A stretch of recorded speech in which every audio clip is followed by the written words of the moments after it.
Bismillahirrahmanirrahim. Assalamualaikum warahmatullahi wabarakatuh.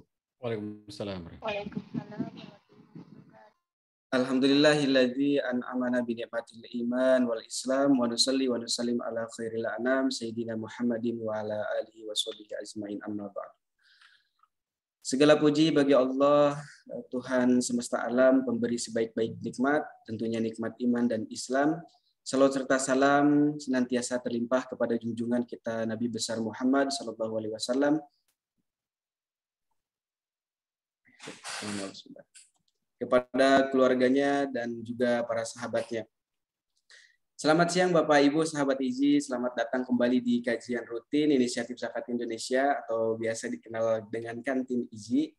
Apa kabarnya nih Bapak Ibu semua? Semoga senantiasa diberikan kesehatan, berkah usia dan rezeki, serta diistiqomahkan dalam kebaikan. Alhamdulillah kita berjumpa kembali.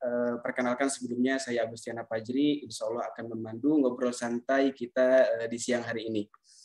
Sebelum melangkah jauh, mari kita sama-sama awali kajian kita hari ini dengan membaca suratul Fatihah dan sholawat.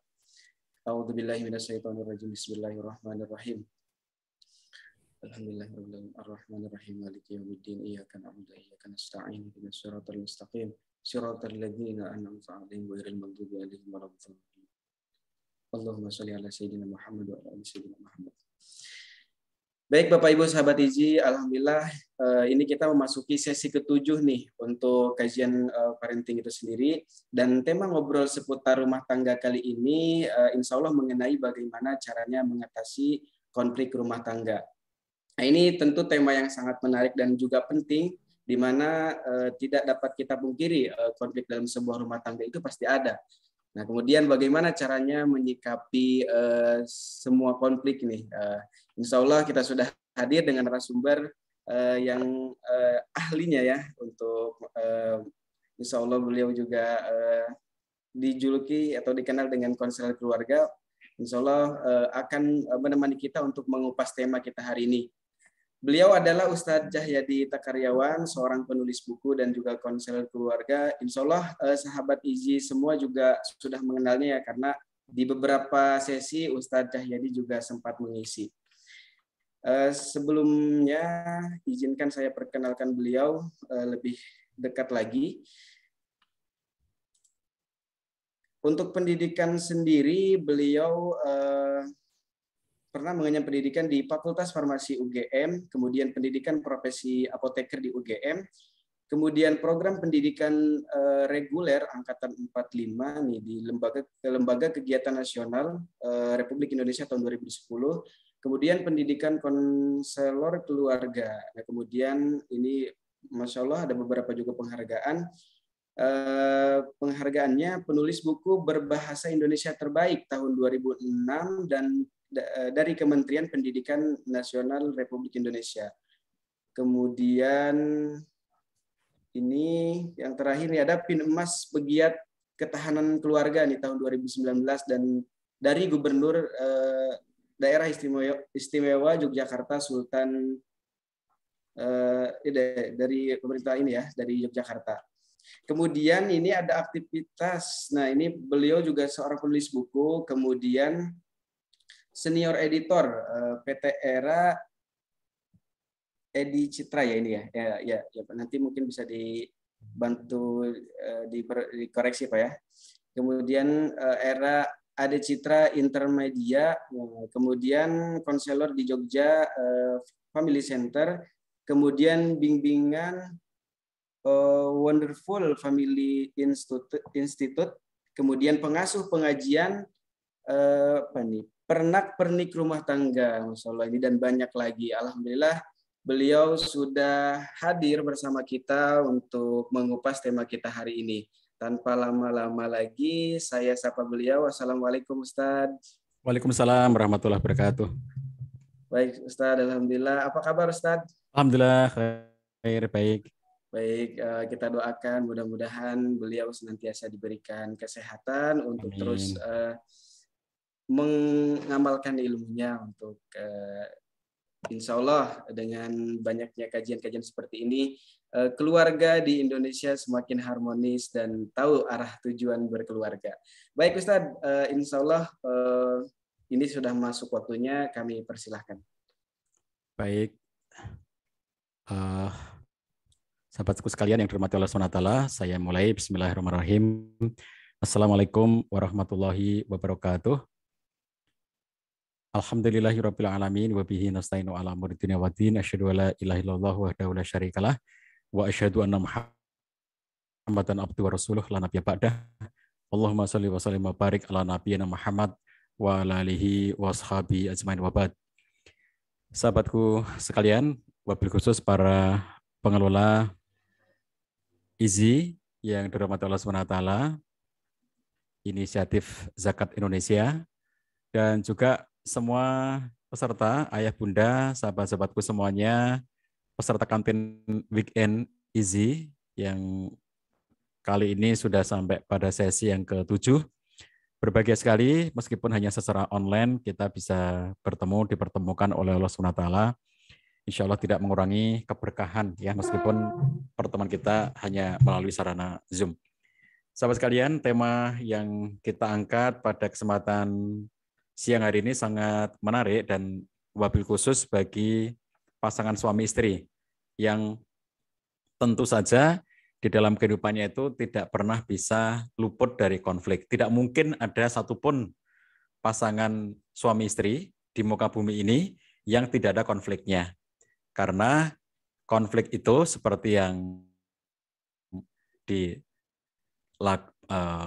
dilakukan studi, ya, penelitian survei oleh SARS dan teman-temannya, bahwa dalam kehidupan keluarga konflik suami dan istri merupakan hal yang biasa terjadi. Jadi kalau studinya SARS mengatakan konflik itu biasa, gitu ya, biasa terjadi. Jadi kejadiannya konflik, munculnya konflik itu biasa aja. Jadi jangan menganggap konflik itu sebagai hal yang pasti merusak atau hal yang pasti jelek. Enggak seperti itu ya. Karena tidak mungkin ada orang yang bisa menghindari konflik. Jadi studi yang dilakukan oleh SARS dan teman-temannya tahun 2016, dia katakan dalam kehidupan keluarga konflik suami dan istri merupakan hal yang biasa terjadi. Studi tentang keluarga di berbagai negara menunjukkan selalu ditemukan adanya konflik dalam kehidupan keluarga. Jadi untuk menyatakan pada kita bahwa mau di negara manapun ya, di rumah tangga kayak apapun, selalu ada konfliknya. Kemudian Lawrence Karsten mengutip studi yang dilakukan oleh Gurin bahwa konflik itu mesti terjadi dalam kehidupan pernikahan. Jadi kalau tadi studi yang dilakukan oleh SARS itu mengatakan biasa, istilah dia itu ya, konflik itu biasa terjadi. Tapi kalau studi yang dilakukan oleh Gurin itu menyimpulkan bahwa konflik itu mesti. Nah, jadi bukan saja biasa, tapi mesti terjadi dalam kehidupan pernikahan. Di antara hasil studinya Gurin yang menarik adalah 45% responden menyatakan bahwa setelah menikah mereka selalu dilanda konflik, selalu. Yang 45 itu selalu, jadi artinya frekuensinya sangat sering gitu ya. Jadi ketika kita bicara konflik itu kita bicara sangat banyak hal. Salah satunya adalah terkait dengan frekuensi. Ada yang konfliknya sesekali waktu saja. Itu ada konflik yang sangat jarang atau sesekali waktu saja gitu ya. Tapi tetap ada konflik meskipun hanya jarang-jarang. Jarang-jarang itu apa? Mungkin kalau umur pernikahan dia sekarang 10 tahun, mungkin sepanjang 10 tahun itu baru 2 kali konflik, misalnya gitu ya. Itu tetap saja ada konflik, tapi jarang-jarang gitu. Ada yang selalu konflik, lain yang 45% yang di studi yang diteliti oleh Gurin itu, 45% itu menyatakan selalu. Jadi secara frekuensi itu sering gitu ya. Secara frekuensi itu sering. Selalu ketemu konflik. Lalu kemudian ada 32% responden yang menyatakan bahwa kehidupan pernikahan mereka itu harmonis, tapi mereka juga mengalami konflik gitu ya. Jadi 32% responden yang menyatakan keluarganya itu bahagia, keluarganya itu harmonis, mereka juga mengatakan bahwa keluarga mereka banyak konflik. Jadi artinya sahabat sekalian, konflik itu karena dia merupakan konsekuensi dari adanya interaksi antara satu orang dengan orang yang lainnya dan cenderung untuk tidak bisa dihindarkan, maka dia tidak menjadi pengganggu dari adanya kebahagiaan. Jadi gini, keluarga itu dikatakan bahagia bukan karena keluarga itu tanpa konflik, bukan seperti itu. Keluarga itu dikatakan harmonis bukan karena keluarga itu tanpa konflik. Keluarga itu dikatakan sakinah bukan karena keluarga itu tanpa konflik. Kalau kita mendefinisikan bahwa keluarga sakinah itu keluarga tanpa konflik, maka di muka bumi ini tidak satupun keluarga sakinah. Kalau kita mengatakan bahwa keluarga bahagia itu adalah keluarga yang tanpa konflik, maka di muka bumi ini tidak satupun keluarga bahagia. Kalau kita mengatakan bahwa keluarga harmonis adalah keluarga yang tanpa konflik, maka di muka bumi ini tidak satupun keluarga yang harmonis. Kenapa? Karena setiap keluarga pasti punya konfliknya. Yang berbeda apa? Pertama, intensitas, ya. Berapa sering mereka mengalami konflik itu? Ada yang sering, ada yang jarang, ada yang jarang banget gitu ya, kadang-kadang doang gitu. Tapi pasti ada, meskipun jarang atau jarang banget, tapi tetap ada. Gak mungkin orang itu sejak menikah, kecuali kalau setelah menikah sejam kemudian meninggal dunia, ya itu beda ya. Baru menikah belum sempat konflik sudah meninggal itu tidak bisa dijadikan studi kalau yang kayak begitu ya. Tapi umumnya orang hidup berumah tangga dia mesti akan mengalami konflik. Oke. Bahkan di dalam rumah tangganya Nabi Shallallahu Alaihi Wasallam, hadis riwayat Ibnu Hibban nomor 4185. Syekh Albani menilai hadis ini sahih li ghairihi. Jadi Syekh Su'aib Al-Arnaud menyatakan hadis ini sahih. Kalau hadis yang lebih komplit ya isinya, karena yang saya kutip ini karena saya mengambil hadis yang sahih, dia sangat global isinya ya. Tapi nanti ada hadis yang serupa dengan ini, dia lebih detail cara menggambarkannya, cuma secara sanad dia dhaif, didhaifkan oleh para ulama-ulama hadis. Kalau yang saya kutipkan ini dia sahih, disahihkan oleh para ulama hadis, cuma dia tidak detail ya, dia hanya menceritakan sangat global. Kalau ingin dapat cerita yang lebih detail itu, hadis serupa seperti ini yang dibawakan oleh Imam Al-Ghazali, yang dimuat dalam kitabnya Ihya Ulumuddin.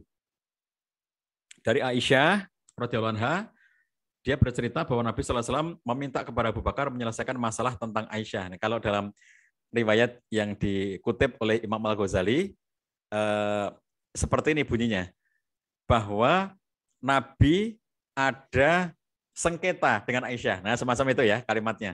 Nabi ada sengketa dengan Aisyah. Lalu kemudian Nabi menawarkan kepada Aisyah, apakah kita perlu mengundang Abu Bakar untuk menjadi penengah di antara kita. Lalu Aisyah setuju. Nah, jadi ada konteks di mana Nabi meminta pertimbangan dulu kepada Aisyah, nggak tiba-tiba langsung meminta Abu Bakar datang gitu ya. Dan untuk apa Abu Bakar datang adalah untuk memediasi persoalan antara dirinya dengan Aisyah. Lalu kemudian Abu Bakar datang. Menurut kisah yang diriwayatkan oleh Ibnu Hibban ini ya, Nabi SAW tidak mengira akan apa yang menimpa Aisyah, karena Abu Bakar mengangkat tangannya kemudian menampar dan memukul dagu Aisyah. Jadi kita perhatikan konteks ya, Abu Bakar itu sahabat dekatnya Nabi SAW. Jadi memang agak rumit-rumit gitu kalau kita memahami ini. Kenapa? Karena Abu Bakar adalah mertuanya Nabi SAW. Tetapi Abu Bakar adalah sahabat dekatnya Nabi SAW. Jadi kalau sudah berinteraksi dengan Nabi sebagai sahabat itu ya, itu atribut-atribut kayak misalnya mertua, menantu gitu, itu menjadi tidak kelihatan. Karena atributnya semuanya sama, yaitu sahabat gitu ya. Misalnya Ali itu adalah menantunya Nabi SAW. Utsman itu menantunya Nabi SAW. Umar itu mertuanya Nabi SAW. Abu Bakar itu mertuanya Nabi SAW. Tapi di hadapan Nabi SAW mereka semuanya sama. Bukan menantu, bukan mertua, tapi sahabat gitu. Nah ini yang waktu saya nulis buku tentang menantu dan mertua itu ya, saya kesulitan untuk memilahkan antara mana perilaku beliau sebagai menantu bersikap terhadap mertua, ataukah itu sikap sebagai Nabi dengan para sahabat. Nah, ini yang agak sulit di situ ya, memisahkannya gitu. Jadi apa yang dilakukan oleh Abu Bakar itu, dia itu meletakkan diri bukan sebagai mertua. Dia adalah seorang sahabat yang sangat mencintai Nabi SAW. Kita ingat ya bagaimana dia mendampingi Nabi SAW ketika berada di gua yang dalam pengejaran orang-orang kafir Quraisy itu. Kemudian mereka masuk ke dalam gua, Sur, dan tatkala para pengejar itu sudah sampai di mulut gua, itu kan Nabi itu tenang aja gitu ya. Nabi itu tenang aja, ada pengejaran itu, tapi Abu Bakar gelisah banget kan, sampai kemudian dia tampak bagaimana gelisahnya, tampak bagaimana dia mengkhawatirkan keselamatan Nabi SAW, yang sampai kemudian Nabi membisikkan kepada Abu Bakar ketika melihat Abu Bakar gelisah, dia bilang la tahzan innallaha ma'ana, dan kalimat Nabi SAW ini diabadikan dalam Quran. Abu Bakar menjadi tenang ya setelah dinyatakan oleh Nabi SAW la tahzan innallaha ma'ana, jangan takut, sesungguhnya Allah bersama dengan kita. Nah, sahabat sekalian, apa yang dilakukan oleh Abu Bakar, mengapa tiba-tiba dia menampar Aisyah? Karena Aisyah itu anaknya. Dia tidak ingin seorang pun menyakiti Nabi SAW, termasuk anaknya. Jadi dia kayak tidak ingat atau gimana, saking emosinya ngelihat Nabi itu nggak berkenan gara-gara anaknya. Dia nggak mau ada seorang pun yang menyakiti hati Nabi SAW, saking cintanya Abu Bakar kepada Nabi SAW. Jadi dia kayak nggak ingat bahwa Aisyah itu sudah menjadi istrinya Nabi gitu ya, Ummahatul Mukminin, yang meskipun itu adalah anaknya, tetapi dia sudah punya status yang berbeda. Siapapun yang menjadi istri Nabi SAW, dia adalah Ummahatul Mukminin yang memiliki kekhususan hukum berbeda dengan perempuan pada umumnya. Nah, begitu ditampar, tentu saja Nabi kaget ya, karena beliau tidak ingin mengundang Abu Bakar dalam rangka itu. Maka apa ungkapan Nabi? Wahai Abu Bakar, saya tidak minta bantuan kepadamu lagi tentang Aisyah setelah ini selamanya. Maksudnya apa? Loh, aku undang kamu itu enggak untuk mukul Aisyah. Aisyah itu istriku gitu loh. Kamu jangan mukul dia meskipun itu anakmu, tapi dia itu istriku. Jadi aku mengundang kamu ke sini itu untuk memediasi. Aku sedang ada sengketa, kalau dalam bahasanya Imam Al-Ghazali ya, sedang ada sengketa dengan Aisyah. Nah ini masalah kan, problem kan, ada konflik kan di situ. Jadi hatta di dalam rumah tangganya Nabi SAW juga ada konflik. Jangan mengatakan bahwa rumah tangga Nabi itu enggak ada konflik. Enggak juga, rumah tangga Nabi ada juga konflik gitu ya. Jadi apa dong bedanya kalau gitu, keluarga sakinah dengan tidak sakinah? Bedanya adalah, kalau dalam keluarga sakinah, mereka pandai untuk meredakan konfliknya. Mereka pandai untuk menyelesaikan masalahnya. Mereka pandai untuk bisa mendapatkan solusi terbaik atas masalah yang mereka hadapi. Itu bedanya ya. Jadi bukan membedakan berdasarkan ada konflik atau tidak ada konflik, karena semua keluarga juga punya konflik hatta di dalam rumah tangganya Nabi Shallallahu Alaihi Wasallam. Nah, sayangnya kata Mark Vittelberg, seorang psikolog, dalam sebuah hubungan antara manusia, semakin erat hubungan satu orang dengan orang yang lainnya itu, semakin besar pula kemungkinan terjadinya konflik di antara mereka. Kata Mark, konflik atau pertengkaran dalam satu hubungan adalah suatu hal yang natural, wajar, dan bahkan menyehatkan. Loh itu, menyehatkan ya. Jangan mengira konflik itu semuanya jelek. Ada 9 manfaat konflik. Nah, silakan dibaca di buku Wonderful Couple ya. Saya tuliskan di sana 9 manfaat konflik antara suami dan istri. Tentu tidak saya sampaikan di sini ya, nanti habis waktunya. Jadi, sahabat sekalian, ada manfaat-manfaat konflik antara suami dan istri. Di antara manfaatnya itu kayak gini nih. Kalau suami merasa nggak nyaman dengan istrinya, atau sebaliknya, istri merasa nggak nyaman dengan suaminya, lalu mereka pendam saja, dipendam saja gitu ya, di dalam hati mereka. Jadi nggak terungkapkan gitu. Itu akan jadi tumpukan-tumpukan yang tidak menyenangkan. Jadi kalau tumpukan-tumpukan itu nanti makin lama makin banyak, itu membuat mereka itu bisa mengalami gangguan dalam kesehatan mentalnya. Kesehatan mentalnya terganggu disebabkan oleh karena mereka menahan diri ya, numpuk-numpuk konfliknya itu nggak terungkapkan. Begitu konfliknya meledak, maka semua yang ditumpuk itu sudah keluar. Jadi kayak apa? Bisul yang pecah ya. Jadi begitu bisulnya pecah, sehat itu nanti. Makanya ketika terjadi konflik suami istri, dia syukuri aja. Itu memecahkan bisul gitu ya. Kalau mereka nggak bisa konflik karena ditahan terus gitu, biar itu terutama kenapa sih terjadi orang-orang menahan konflik itu, tinggal bersama orang tua, tinggal bersama mertua. Kalau kita berantem nanti membuat sedih orang tua kita. Jangan berantem, akhirnya menahan diri, tidak bisa berantem gitu ya.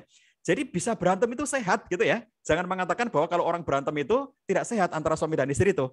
Nah, tentu saja mereka harus pandai untuk mengelola, mereka harus pandai untuk menyelesaikan, mereka harus pandai untuk membuat supaya konflik itu tidak berkembang menjadi kebencian, gitu ya. Jadi istilahnya Mark Vittelberg itu gini, semakin erat hubungan satu orang dengan orang yang lainnya, semakin besar pula kemungkinan terjadinya konflik. Nah, padahal sahabat sekalian, siapakah dua orang yang paling erat hubungannya? Nggak ada yang lain ya, kecuali suami dan istri. Makanya sampai kalau hubungan antara suami dan istri itu, kita mengenal istilah dalam bahasa Indonesia itu hubungan intim ya, karena tidak ada yang boleh melakukan hubungan intim kecuali suami dan istri.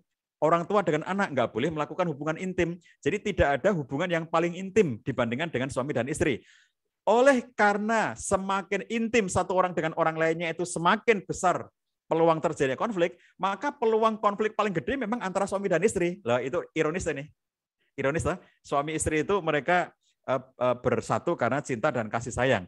Tapi karena mereka itu intim, karena mereka itu intens hubungannya, padahal teorinya semakin intens hubungan satu orang dengan orang lainnya, semakin banyak konfliknya, maka peluang terjadinya konflik yang paling banyak justru antara suami dan istri. Makanya sahabat sekalian, kalau di antara Anda sudah berumah tangga ya, kalau kemudian misalnya Anda itu konflik dengan pasangan gitu ya, itu jangan membandingkan begini. Coba kamu lihat, aku itu dengan saudara-saudaraku aja nggak pernah konflik, malah dengan kamu konflik terus gitu. Jadi dia ingin nyalahkan pasangannya gitu ya. Dia ingin nyalahkan pasangannya. Aku itu dengan saudara-saudaraku aja itu nggak pernah konflik. Lah ya kamu nggak pernah ketemu mereka, kan jarang ketemu karena tidak satu kota, tidak satu rumah, berbeda tempat gitu ya, kan nggak pernah ketemu. Nah kalau kita nggak pernah ketemu ya nggak ada konfliknya. Makin jarang kita ketemu seseorang, makin jarang berinteraksi dengan seseorang, makin kecil terjadinya peluang konflik. Makin sering ketemu seseorang, makin intens hubungan seseorang, makin besar terjadinya konflik.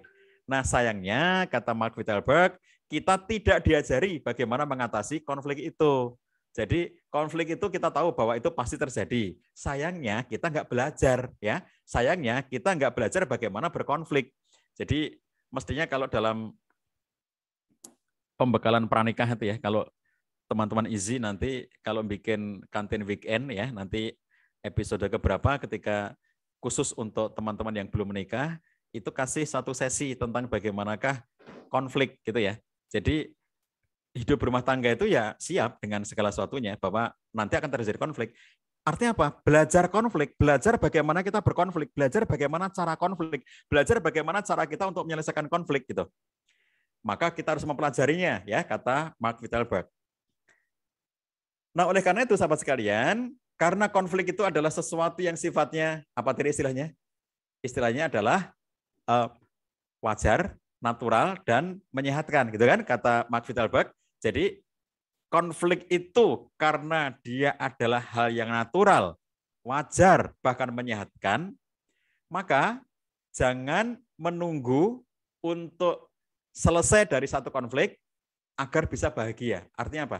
Kalau Anda itu ingin bahagia itu ya, jangan mengatakan begini, ntar kalau konflik kita ini sudah selesai, hidupku akan bahagia. Loh, padahal kamu selesai dari satu konflik itu, nanti ketemu dengan konflik berikutnya. Jadi jangan mengira bahwa kita itu selesai konflik terus sudah selesai semuanya gitu ya. Kan orang Indonesia itu kan senang banget dengan kalimat motivasi yang setengah ya, tidak utuh gitu. Apa yang setengah itu? Badai pasti berlalu. Itu kan separuh kan, setengah kan itu. Yang separuhnya kan nggak diucapkan itu. Harusnya lengkapnya kan badai pasti berlalu dan pasti akan datang badai lagi setelah itu, gitu kan? Tapi kita nggak mau ngomongin yang kedua itu. Jadi waktu kita ngomong badai pasti berlalu, itu seakan-akan setelah badai ini sudah selesai semuanya. Padahal enggak. Padahal setelah badai yang satu itu akan datang badai berikutnya. Saya suka mengatakan kalau ini teman-teman yang punya kampung halaman lalu merantau gitu ya. Terus kalau pas kita Idul Fitri zaman sebelum pandemi lalu kita mudik gitu. Mudik jauh misalnya asalnya Surabaya lalu merantau ke Jakarta gitu ya. Terus mudik bawa kendaraan sendiri. Apa yang terjadi? Macet ya kan? Nah, macet itu kita kan sering stres di saat macet itu ya, karena aduh nggak enak banget deh di tengah kemacetan gitu ya. Terus setelah kemacetan itu berhasil diurai, akhirnya bisa jalan lagi, kan lega banget tuh, alhamdulillah gitu ya. Seakan-akan masalah sudah selesai, padahal enggak. Kenapa? Karena di depan nanti ketemu kemacetan lagi, dan begitu seterusnya. Hidup itu ya kayak begitu itu gitu ya. Jadi kalau istilahnya Richard Carlson, dia seorang terapis ya pernikahan di Amerika, dia mengatakan orang hidup berumah tangga itu harus siap dengan menghadapi masalah berulang ya. masalah berulang. Maka istilah dia berdamai dengan masalah berulang. Kenapa masalahnya berulang? Lah karena orangnya itu juga, suaminya itu, istrinya itu gitu kan. Tiap hari ketemu orang yang sama, suaminya itu juga, istrinya itu juga dalam waktu yang lama. Lah kan berulang, orangnya aja sama kok. Nanti masalahnya itu bisa beda-beda itu kalau pasangnya beda-beda. Hari ini istrinya siapa, besok istrinya siapa gitu ya. Hari ini suaminya siapa, besok siapa lagi. Jadi tiap hari ganti suami, tiap hari ganti istri, itu masalahnya beda-beda ya. Tapi kalau tiap hari suaminya yaitu, istrinya itu, mesti akan ketemu masalah berulang. Jadi jangan mengatakan, loh ini kan pernah kita selesaikan dulu, ini kan pernah kita buat kesepakatannya dulu, ini kan pernah muncul konflik di antara kita tentang ini dan sudah kita sepakati. Lah itu kan dulu. Kan sekarang beda lagi gitu ya. Jadi jangan mengeluh ketika ada hal-hal yang berulang dalam rumah tangga kita gitu ya. Oke, belajar konflik.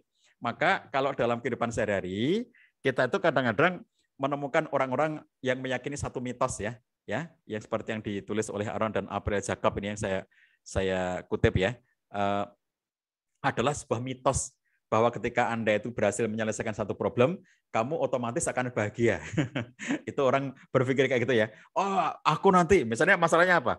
Masalahnya sekarang sedang ditagih hutang gitu. Aku nanti kalau sudah selesai hutangku, aku akan bahagia. Loh, padahal nanti habis itu ada masalah baru lagi. Gitu ya. Orang itu, masalahnya kita itu nggak punya alat transportasi sekarang. Coba kita punya motor. Kalau kita punya motor, pasti hidup kita bahagia. Ntar punya motor, masalah lagi. Kenapa? Motornya rusak, ya kan? Motornya butuh perawatan gitu kan. Setelah motornya lama, aduh, motornya nggak enak lagi gitu. Jadi kita perlu motor baru. Kalau perlu bisa punya mobil. Begitu seterusnya kan. Mana ada masalah itu selesai ya? Nggak pernah ada. Jadi jangan percaya mitos bahwa apabila kita selesai menyelesaikan masalah, otomatis kita akan bahagia. Jadi kalau begitu apa? Bahagia itu bisa kita dapatkan di sepanjang perjalanan kehidupan kita. Maksudnya gini loh, kan bahagia apa tidak bahagia itu kan kita sendiri yang menciptakannya. Masalah apa bukan masalah, kita sendiri yang menarasikannya. Kenapa orang itu bermasalah? Karena dia menarasikan sesuatu sebagai masalah. Kalau Mbak Setiawati Intan Savitri, psikolog ya, yang mengembangkan naratif writing itu, Mbak Intan mengatakan yang menyumbang kamu menjadi sakit itu 99%-nya adalah dari persepsimu tentang masalah itu, dari pikiranmu. Jadi sebuah kejadian, sebuah peristiwa itu hanya menyumbang 1% yang menyakiti kamu. Kejadian tertentu itu ya, sumbangannya terhadap diri kamu jadi sakit itu cuma 1%. 99% yang menyakitimu adalah pikiranmu, ya, persepsimu, cara pandangmu tentang masalah itu, tentang kejadian itu. Jadi kalau Anda mempersepsi sesuatu sebagai sesuatu yang sangat bermasalah bagi Anda kehilangan sesuatu, dan kehilangan Anda itu Anda persepsi dengan sedemikian menyedihkan gitu. Kalau Anda mempersepsi dengan cara seperti itu, yang menyakiti Anda bukan realitas kehilangannya, tapi persepsi Anda atas kehilangan itu gitu. Nah, oleh karenanya kayak kita ini selesai pandemi mudah-mudahan segera berakhir ya. Lalu teman-teman IZI misalnya ngajak peserta kantin weekend ini untuk jalan-jalan gitu ya. Ayo kita semuanya sekarang kajiannya nggak online. Kita sudah selesai pandemi, ayo jalan-jalan. Kita jalan-jalan ke mana? Ke mana ya? Ke Turki aja ya, ke Turki. Kalau sama IZI jangan yang dekat-dekat, jangan bilang ke Bogor, ke Puncak ya, dekat banget ya. Kalau sama IZI ke Turki, ayo kita ke Turki gitu ya, ngajak semua kita ke Turki gitu. Terus mau diajak jalan-jalan ke Turki itu happy kan? Baru dengar kabarnya aja happy kan? Oh seneng banget gitu. Kita nanti sampai ke Turki. Aku nanti akan bermain-main salju di Uludag. Aku nanti akan naik balon udara dan seterusnya gitu ya. Jadi seluruh hal yang eksotis di Turki sudah kebayang gitu.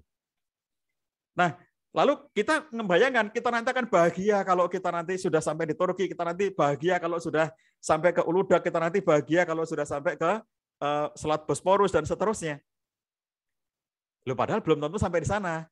Iya enggak? Jadi dulu 2019 itu saya membuat jadwal itu kan sekian bulan gitu ya, bahkan cenderung kalau dulu sebelum pandemi itu kan cenderung sampai 1 tahun gitu. Jadi program setahun gitu.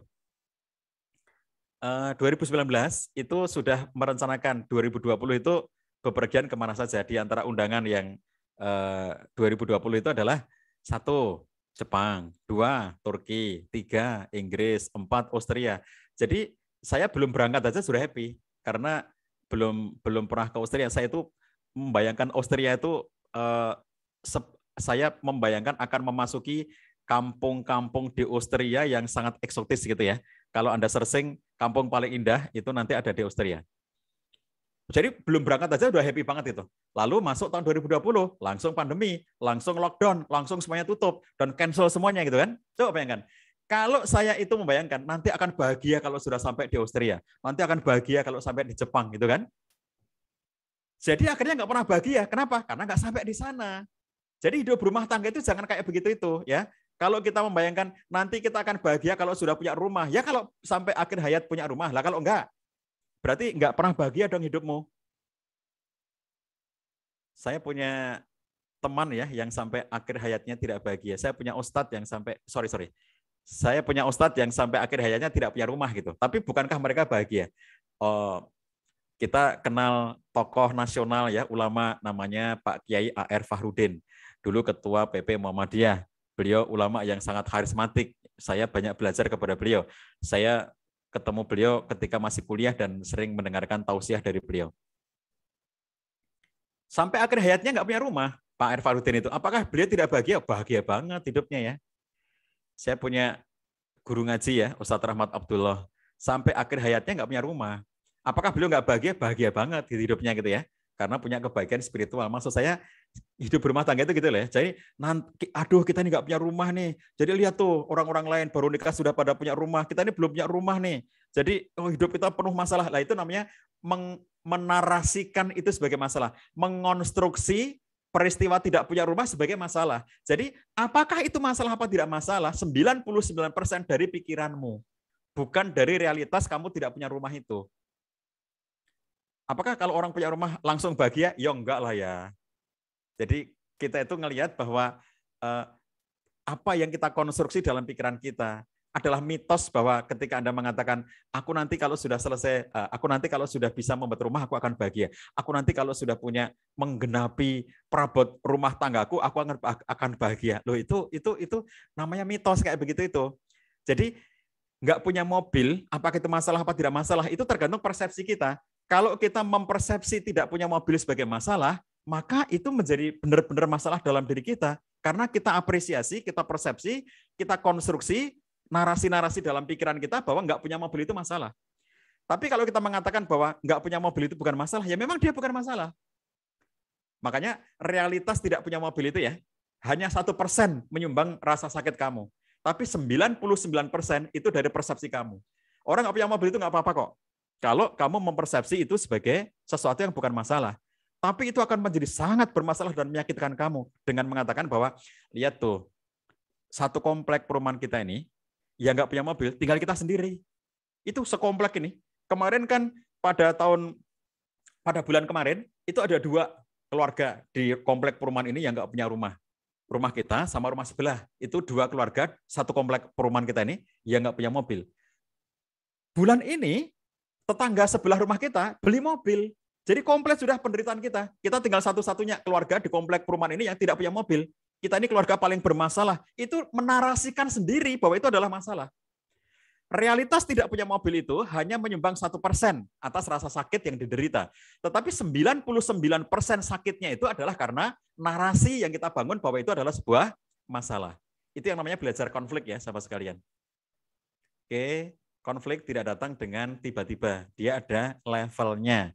Maka kenalilah level konflik, ya, sahabat sekalian. Konflik antara suami istri itu meningkat dari satu level ke level berikutnya. Secara teoritis terjadi dalam 3 level. Nomor 1 namanya the invisible conflict, konflik yang belum kelihatan, invisible conflict. Jadi dia konfliknya itu masih di batin, di perasaan, belum muncul gitu ya.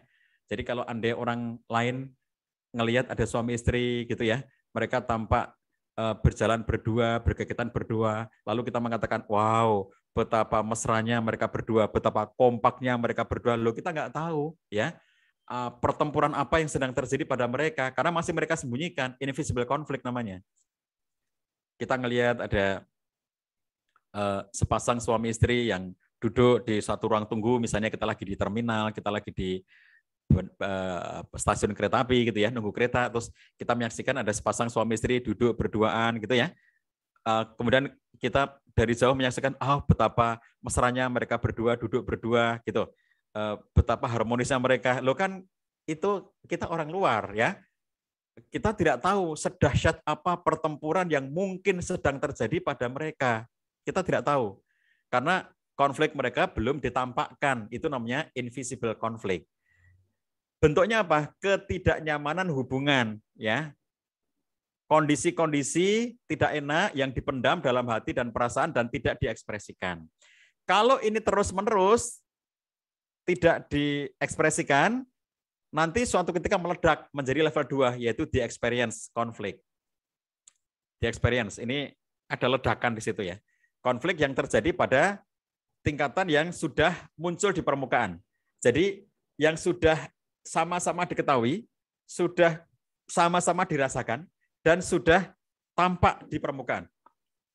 Misalnya contohnya, kalau ada pertengkaran ya, saya pernah tinggal di satu kawasan pemukiman karena hidup saya berumah tangga itu pernah ngontrak rumah 6 kali pindah gitu ya, 6 kali pindah rumah. Jadi 6 kali pindah rumah itu salah satu tempat yang saya singgahi ya untuk dikontrak itu ada pemandangan yang sangat sering kami lihat, yaitu pemandangan orang bertengkar di depan jalan, di depan rumah kami. Ada gang di depan rumah kami yang kami kontrak itu, terus kemudian ada tetangga yang kalau konflik itu di jalan itu. Nah, saya juga tidak tahu mengapa kalau mereka konflik memilih di tengah jalan gitu ya. Kenapa tidak konflik saja di kamar atau di rumah gitu, enggak, tapi mereka mesti menampakkan konflik itu. Jadi tetangga-tetangga ngerti semuanya gitu ya.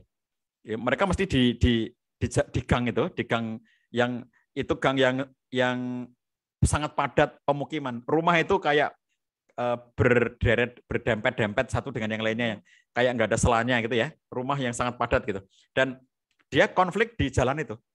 Nah, jadi seperti itu namanya level kedua, the experience conflict ya, konflik yang sudah sama-sama diketahui dan sudah tampak di permukaan. Suami dan istri sudah sama-sama mengalami perbuatan yang muncul dalam bentuk saling tuding, saling menyalahkan, saling ngomong dengan kata-kata tinggi dan seterusnya gitu ya. Kelihatan kalau mereka itu sedang cekcok gitu. Nah, kalau seperti itu dibiarkan terus-menerus, nanti akan masuk level ketiga, yaitu the fighting. Pada tingkatan ketiga itu konflik sudah berubah menjadi tindakan fisik, seperti memukul, menendang, menampar, mencakar gitu ya.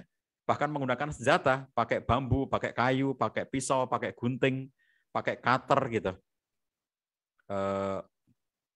Konflik yang sudah membahayakan jiwa ya. Jadi memukuli istri dengan kayu, memukuli suami dengan alat pemukul dan seterusnya. Ini the fighting sudah ya. Ada yang tidak pakai senjata, misalnya dengan tangan saja mencakar, menjambak, membenturkan kepala istri ke tembok dan seterusnya. Itu sudah level ketiga, the fighting. Itu yang namanya kekerasan dalam rumah tangga dalam bentuk tindakan fisik. Kalau yang level kedua tadi, kekerasan dalam rumah tangga dalam bentuk kekerasan verbal, kata-kata dan tindakan-tindakan yang menyakitkan lainnya. Kemudian kalau yang level 1 ini, kekerasan dalam rumah tangga dalam bentuk psikologis, merasa tidak nyaman dan dibiarkan. Oke. Lalu sahabat sekalian, kalau sudah mengetahui ada level-level ini ya, semestinya kita mengupayakan bagaimana memanage konflik agar dia tidak berubah menjadi hal yang merusak keluarga. Kalau tadi saya katakan ada paling tidak 9 manfaat konflik suami istri, yang itu akan menguatkan kehidupan berumah tangga ya, maka miliki manfaatnya. Artinya konflik itu, ubahlah konflik menjadi cinta. Nah, semacam itu ya. Ubahlah konflik menjadi hal yang menguatkan keharmonisan keluarga. Jangan sampai konflik merusak rumah tangga kita. Jangan sampai konflik menimbulkan benci di antara suami dan istri. Konflik justru kita ubah menjadi cinta. Bagaimana caranya? Nomor 1, kuatkan fondasi keluarga. Kita orang beriman kok. Kita orang yang bertakwa kepada Allah kok. Kita ini bukan orang-orang yang nggak percaya agama, kita bukan orang yang nggak percaya Allah gitu loh. Kita ini orang yang percaya gitu kepada Allah SWT. Kita percaya dengan janjinya, kita percaya dengan kebaikan-kebaikan yang dituntunkan dalam agama. Oleh karena itu, ketika Allah SWT menyatakan bahwa tazawwadu fa inna khairaz zadi taqwa, berbekalah dan sebaik-baik perbekalan adalah takwa, itulah fondasi yang paling baik dalam kehidupan berumah tangga kita. Rumah tangganya orang bertakwa, yang saya selalu terinspirasi oleh ungkapannya Imam Hasan Al-Basri, yang ketika ditanya oleh seorang laki-laki ya, saya punya seorang anak perempuan, dia dilamar oleh beberapa orang laki-laki, lalu sebaiknya saya menikahkan anak perempuanku dengan siapa? Itu pertanyaan seorang ayah. Lalu Imam Hasan Al-Basri mengatakan, pilihkan atau nikahkan anak perempuanmu dengan laki-laki yang bertakwa kepada Allah SWT. Sebab, kata Hasan Al-Basri, kalau suaminya, kalau laki-laki itu bertakwa kepada Allah, kalau dia mencintai istrinya, maka dia akan memuliakannya. Dan kalau dia tidak mencintai istrinya, maka dia tidak akan mendoliminya. Ungkapan ini indah banget ya. Jadi kata Hasan Al-Basri, hanya ada dua kondisi pada orang yang bertakwa. Kalau sedang mencintai pasangannya, dia memuliakan. Kalau lagi hilang cinta itu dari pasangan, dia tidak akan menyakiti atau tidak akan mendolimi. Itu indah banget ya. Makanya kalau kita perhatikan itulah fondasi. Kalau kita ingin supaya mampu mengelola konflik dengan baik, kuatkan dulu ketakwaan kita kepada Allah SWT. Dan Allah menjanjikan wattaqullah wa yu'allimukumullah. Bertakwalah kepada Allah, maka Allah akan memberikan ilmu kepada kamu. Misalnya gini, ya Allah kami sedang konflik dan kami tidak tahu bagaimana cara keluar dari konflik. Bertakwalah pada Allah, nanti Allah ngajari kamu bagaimana caranya keluar dari konflik itu. Kenapa? Wa may yattaqillaha yaj'alhu makhraja wa yarzuqhu min haitsu la yahtasib. Kalau kita bertakwa kepada Allah, maka Allah menjanjikan untuk memberikan makhraja, jalan keluar. Kalau ada konflik, ada jalan keluarnya. Wa may yattaqillaha yaj'alhu min amrihi yusra. Kalau orang itu bertakwa pada Allah, Allah jadikan mudah dari semua kesulitan-kesulitan hidupnya. Tuh, pondasi yang penting ya. Lalu kemudian yang kedua, kembalikan semuanya kepada visi keluarga. Jadi begitu ada konflik itu ya, coba balikin deh kepada visinya. Kalau kita punya visi dalam kehidupan berumah tangga kita, maka konflik itu kita bisa timbang. Konflik itu bisa kita ukur dengan ketinggian visi yang kita miliki. Misalnya, kita semuanya sebagai orang-orang beriman itu, visi hidup kita adalah bahagia dunia, bahagia akhirat. Sebagaimana doa sapu jagat yang sering kita baca ya. Rabbana atina fid dunya hasanah wa fil akhirati hasanah wa qina adzabannar. Ini Quran surat Al-Baqarah 201. Kalau dalam teks hadis dari Anas bin Malik, karena aksaru doa Nabi Shallallahu Alaihi Wasallam, Allahumma atina fid dunya hasanah wa fil akhirati hasanah wa qina adzabannar. Kalau dalam teks hadisnya menggunakan Allahumma, kalau teks ayatnya menggunakan Robbana. Boleh-boleh aja ya, pakai Robbana boleh, pakai Allahumma boleh, itu sama aja doanya. Tapi doa itu menginspirasi kita bahwa kita tuh punya visi kebaikan, yaitu kebaikan dunia, dan kata Ibnu Katsir yang dimaksud dengan fid dunya hasanah itu seluruh jenis kebaikan yang ada di dunia. Sampai dia sebutin dengan rinci ya, kata Ibnu Katsir itu misalnya kebaikan dunia itu apa? Jadi selain istri yang solihah, suami yang soleh, rezeki yang lancar, yang berkah gitu ya, itu sampai disebutin misalnya kayak rumah yang luas, kendaraan yang nyaman gitu. Itu kebaikan dunia. Jadi kalau kita menghendaki kebaikan dunia, maka sesungguhnya yang sedang kita minta kepada Allah itu adalah seluruh jenis kebaikan yang ada di dunia ini. Kemudian wa fil akhirati hasanah, kebaikan akhirat itu apa? Kebaikan yang ada di akhirat semuanya ya, sejak segala peristiwa-peristiwa yang akan terjadi di akhirat nanti, kita mendapatkan kebaikannya, kita mendapatkan kemudahannya, kita mendapatkan kelancarannya. Kemudian wa qina adzabannar itu artinya kata Ibnu Katsir adalah bahwa kita terjauhkan dari sebab-sebab yang memungkinkan kita dan anggota keluarga kita itu memasuki neraka. Naudzubillah min dzalik. Jadi terjauhkan dari sebab yang membuat kita masuk neraka, gitu ya. Itu artinya wa qina adzabannar itu doa yang waktu di dunia itu gunanya adalah agar Allah menjaga kita sehingga kita tidak terjerumus ke dalam api neraka, semacam itu. Nah, jadi sahabat sekalian, kalau kita perhatikan ada masalah apapun dalam kehidupan kita sehari-hari, cobalah kembalikan kepada visi keluarga kita. Apakah problem, masalah, konflik itu nanti kalau ditimbang dengan kalau ditimbang dengan visi keluarga kita, itu kayak kira-kira levelnya kayak apa gitu ya. Visi keluarga kita itu adalah visi kebaikan dunia akhirat, lalu kemudian kita disibukkan oleh konflik-konflik ya yang mungkin itu hanya karena tersinggung, hanya karena salah paham, hanya karena masalah-masalah kecil yang berulang dalam hidup berumah tangga gitu ya. Lalu kemudian merusak. Masa iya sih? Kalau memang cita-cita kita itu besar, ingin mendapatkan kebaikan dunia akhirat, masa iya gampang dirusak oleh hal kecil-kecil seperti itu? Aku tersinggung dengan ucapannya, aku tersinggung dengan kata-katanya. Coba, ketersinggungan menjadi sesuatu yang sangat besar, padahal yang ingin kita raih itu sesuatu yang sangat-sangat besar. Oke? Kemudian, agar kita bisa mengelola konflik dengan baik, kita nomor 3-nya harus juga bisa menetapi akhlak mulia. Tadi nomor 1 terkait dengan fondasi hidup rumah tangga ya.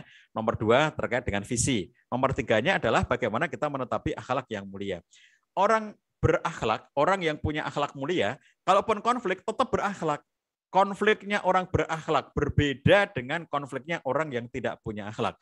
Nabi SAW menyatakan khairukum li ahlihi wa ana khairukum li ahli. Jadi orang laki-laki itu yang paling baik itu apa? Yang paling baik dari kalian adalah yang terbaik untuk keluarganya. Dan aku, kata Nabi SAW, adalah yang terbaik untuk keluargaku, untuk istriku. Jadi, kalau laki-laki ini punya akhlak yang baik, ya, maka ketika dia konflik, dia tidak akan melakukan tindakan yang menyakiti. Ya. Jadi, sahabat sekalian, kalau Anda sudah menikah, ya, berjanji kepada diri sendiri. Semarah apapun kepada istri, jangan pernah menyakiti istri. Semarah apapun kepada suami, jangan pernah menyakiti suami. Semarah apapun kepada anak-anak, jangan pernah menyakiti mereka. Jadi itu namanya berakhlak. Ya, kita bisa merasakan sakit hati atas perbuatan pasangan kita, tetapi jangan kita balas dengan menyakiti yang lebih lagi. Jadi memukul, menampar, menghajar, ya, mencakar dan seterusnya, memaki-maki dan seterusnya, itu tidak patut bagi orang-orang yang memiliki akhlak mulia. Oke, jadi milikilah akhlak mulia. Nabi SAW bersabda kepada kaum laki-laki, jangan kamu menjelekkannya, yaitu jangan kamu menjelekkan istrimu. Di antara haknya istri yang disebutkan oleh Nabi SAW adalah jangan kamu menjelekkannya. Jadi menjelek-jelekkan istri nggak boleh, menjelek-jelekkan suami nggak boleh. Ya, dalam syarah Sunan Abu Dawud dinyatakan, jangan kamu ucapkan kalimat yang menjelekkan dia, jangan mencacinya, dan jangan mendoakan keburukan untuknya. Masya Allah ya. Mudah-mudahan kamu, nah itu tapi jelek omongannya. Mudah-mudahan kamu. Jadi kalau mendoakan yang baik, jangan kalau kamu begitu nanti kamu akan itu, tapi jelek. Saya nggak mau nerusin ya, karena kalau jelek itu nggak boleh dicontohin. Jadi teman-teman sekalian, ini sesuatu yang kalau kita perhatikan kayak apa sih Nabi SAW menjaga supaya tidak saling menyakiti gitu loh. Sampai Nabi SAW mengatakan jangan kamu menjelekkannya. Penjelasannya apa? Jangan kamu ucapkan kalimat yang menjelekkan dirinya. Jangan kamu mencaci makinya. Jangan mendoakan keburukan untuknya. Begitu. Oke, lalu yang keempat, bagaimana mengelola konflik? Mendekatlah, jangan menjauh. Sahabat sekalian, pada saat sudah mulai merasakan adanya konflik, kadang-kadang antara suami dan istri saling menjauh, bukan mendekat. Begitu ada konflik, menjauh. Begitu ada konflik, menjauh. Semakin jauh jarak di antara mereka, semakin berat untuk kembali mendekat. Nah, maka jangan menjauh ya. Begitu ada konflik, jangan menjauh. Mestinya suami dan istri itu lekat sebagaimana ungkapan hunna libasulakum wa antum libasulahun, surat Al-Baqarah ayat 187. Libas pakaian itu melekat. Tidak ada pakaian yang waktu dipakai itu mengambil jarak dari pemakainya, selalu melekat. Pelek gitu ya, melekat gitu ya, dengan kelekatan yang melegakan, bukan kelekatan yang menyakitkan, bukan kelekatan yang menyesakkan, bukan kelekatan yang melukai. Itulah intimasi antara suami dan istri. Jangan kehilangan itu. Peringatan penting ya dari Profesor Olson, dia membuat studi tahun 2000 tentang circumflex model dalam keluarga itu. Dia mengatakan 3 hal penting dalam menjaga keharmonisan keluarga adalah, kata dia, nomor 1, kohesi atau cohesion dalam bahasa dia. Yang kedua adalah flexibility. Yang ketiga adalah communication. 3 hal penting menurut Profesor Olson. Nomor 1 itu kohesi, menjaga kohesi antara suami dan istri. Dan ketika dia menjelaskan kohesi, dia mengatakan kohesi itu adalah emotional closeness, kedekatan emosi antara suami dan istri. Itu ya, kelekatan. Maka mendekatlah, jangan menjauh. Hindarilah pemisah jarak antara suami dan istri. Oke? Kemudian waktu konflik, agar kita bisa mengelola, nomor 5-nya adalah jangan mengizinkan banjir emosi negatif. Jadi manusia itu ketika dia sudah dewasa, Allah berikan kemampuan kepada dirinya untuk melakukan proses regulasi emosi. Ya, regulasi emosi itu kemampuan orang dewasa. Itu sebabnya mengapa menikah hanya boleh dilakukan oleh orang dewasa. Karena hanya orang dewasa yang memiliki regulasi emosi, mampu memilih emosi apa yang membanjiri dirinya. Jadi kita itu punya emosi negatif dalam diri kita. Kita juga punya emosi positif dalam diri kita. Manusia itu punya emosi negatif, punya emosi positif, gitu ya, dalam dirinya. Jadi nggak ada orang yang emosinya negatif semuanya, atau orang yang emosinya positif semua, enggak. Jadi kita ini punya emosi positif, punya emosi negatif, dan kita bisa memilih emosi mana yang kita izinkan untuk memenuhi diri kita, yang diistilahkan oleh John Gottman sebagai banjir emosi. Ya, jangan mengizinkan emosi negatif itu membanjiri diri kita. Jadi gimana caranya? Lakukan regulasi. Coba kalau ngelihat sesuatu nggak nyaman pada istrinya, jangan langsung dikomentari. Kalau ngelihat sesuatu nggak nyaman pada suaminya, jangan langsung dikomentari. Ya. Jadi begitu kemudian kita tuh terlalu cepat kemudian merasa nggak nyaman dan kita lontarkan semuanya gitu. Begitu ada nggak nyaman langsung dilontarkan sesaat. Itu nanti akan dijawab juga dengan sesaat waktu itu, dan pada akhirnya terjadilah konflik di antara mereka berdua. Jangan izinkan banjir emosi. Kalaupun ada yang tidak nyaman, maka fokuslah melihat sisi positif dari pasangan. Salah satu yang membuat kita banjir emosi negatif adalah ketika kita fokus kepada kekurangan-kekurangan pasangan kita. Misalnya seorang suami yang melihat istrinya itu melakukan perbuatan yang tidak menyenangkan bagi dirinya gitu ya. Ngomong yang tidak menyenangkan, berbuat yang tidak menyenangkan. Lalu dia fokus kepada yang tidak menyenangkan itu, dia makin jengkel kepada istrinya. Nah, di saat dia sedang merasa tidak nyaman dengan istrinya itu, fokuslah ngelihat sisi positif pada pasangan. Jadi hadirkan sisi positif sebaik-baiknya, sebanyak-banyaknya dari pasangan itu ya. Apa sih kebaikan dia gitu. Jadi begitu kita sudah mulai diserang ya, banjir emosi negatif itu, tahan, cegah. Bagaimana caranya? Hadirkan positif-positifnya pasangan, kebaikan-kebaikannya pasangan, keutamaan-keutamanya pasangan, hadirkan.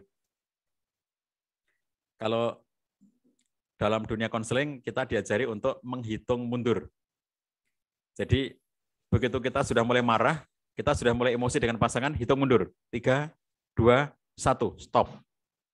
Ngitung, 3, 2, 1, stop. Pada saat kita bilang stop itu, langsung kita hadirkan berbagai ingatan kita tentang kebaikan-kebaikan dia.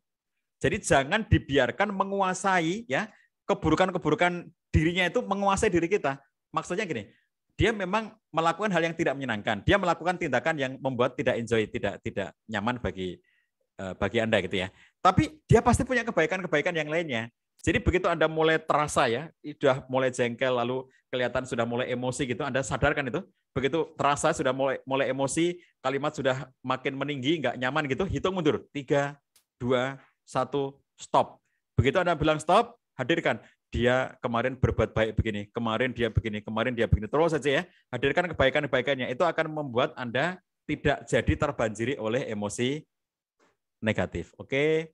Lalu yang keenamnya, sahabat sekalian, kalau kita ingin mengelola konflik, maka pilihlah resolusi konflik yang paling tepat bagi Anda berdua, maupun paling tepat bagi setiap jenis konflik yang sedang dihadapi. Jadi gini, resolusi konflik itu tidak ada satupun yang bisa cocok untuk setiap suami dan istri, dan cocok untuk setiap jenis konflik. Paham ya? Jadi untuk suami istri yang pasangan yang A, pasangan B, pasangan C gitu ya. Pasangan A mungkin cocok memilih resolusi konflik yang mana. Pasangan B mungkin berbeda lagi, pasangan C berbeda lagi. Oke. Lalu pasangan A ini, jadi ada suami dan istri, dia memilih satu jenis resolusi konflik, tapi untuk konflik yang kayak apa? Nanti kalau konflik yang berbeda, dia harus memilih yang lain lagi. Jadi tidak satupun resolusi konflik itu yang bisa diterapkan secara general kepada semua pasangan dan kepada semua keadaan. Enggak. Jadi syarat dan ketentuan berlaku. Pasangannya siapa dan konfliknya kayak apa, gitu ya. Secara teori ada 7 ya, ada 7 model di dalam resolusi konflik itu. Yang pertama adalah model mengalihkan dan menghindar. Yang kedua adalah model menjeda dan menunda. Yang ketiga adalah model mengalah dan merelakan. Yang keempat adalah model dialog. Yang kelima adalah model kompetensi. Yang keenam adalah model konsultasi dan konseling. Yang ketujuh adalah model mediasi. Yang dimaksud mengalihkan dan menghindar itu kalau ketemu dengan konflik-konflik harian. Saya suka mengatakan itu konflik remeh-temeh gitu ya. Salah ngomong, kemudian salah sikap gitu ya, salah pasang emoticon waktu pesan kepada pasangannya gitu. Kita tuh banyak nggak tahu loh, orang-orang jadul kayak saya nih, saya tuh banyak loh nggak tahu emoticon itu artinya apa gitu. Jadi kadang-kadang ada, saya pernah mengabarkan berita kematian ya, kira-kira sebulan yang lalu itu ada kakaknya istri saya meninggal dunia, lalu oleh karena kakaknya istri meninggal dunia, lalu kemudian kami takziah ke sana. Karena kami takziah, maka dampaknya adalah kami tidak bisa mengikuti satu agenda tertentu yang sebetulnya sudah saya jadwalkan. Lalu akhirnya saya pamit di forum ya melalui grup WhatsApp. Saya menyampaikan di grup WhatsApp bahwa saya minta maaf nanti malam saya nggak bisa hadir dalam acara online yang mestinya saya harusnya bisa hadir, tapi karena saya masih ngurusi saudara yang wafat ini, jadi saya belum bisa hadir gitu. Lalu ada seorang teman itu yang kemudian mengirim emoticon yang kalau saya ngelihat emoticon itu orang tertawa terpingkal-pingkal gitu ya, sampai keluar air matanya. Jadi Anda lihat ada emoticon yang orang ketawa terus ada keluar air matanya. Itu kalau saya membaca itu kan berarti orang ini lucu banget itu ya, sampai ketawa terpingkal-pingkal sampai keluar air matanya saking lucunya itu gitu. Nah mungkin kan orang ini mau milih orang sedih gitu kan, tapi dia nggak tahu yang mana yang sedih itu. Jadi mungkin ada konteks di mana dia tahunya itu sedih gitu ya, padahal kita membacanya itu orang tertawa-tawa gitu. Jadi masa saya mengabarkan berita duka cita malah ditertawain kayak begitu ya. Itu kalau misalnya orang tidak paham gitu kan bisa saling bertengkar satu dengan yang lainnya. Tapi kalau saya, oh ini kan orang-orang jadul yang tidak tahu arti dari emoticon gitu. Jadi dia malah mentertawakan saya gitu ya. Tapi kalau saya tidak berpikir begitu, oh kurang ajar ini, saya aja sedih karena ditinggal mati saudara, ini malah ditertawakan kayak begini, saya diajak lah, berantem toh kalau begitu.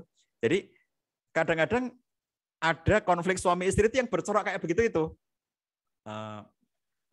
Mungkin Anda akan menemukan corak suami istri yang kalau ngomong itu saling membenarkan satu dengan yang lainnya gitu ya.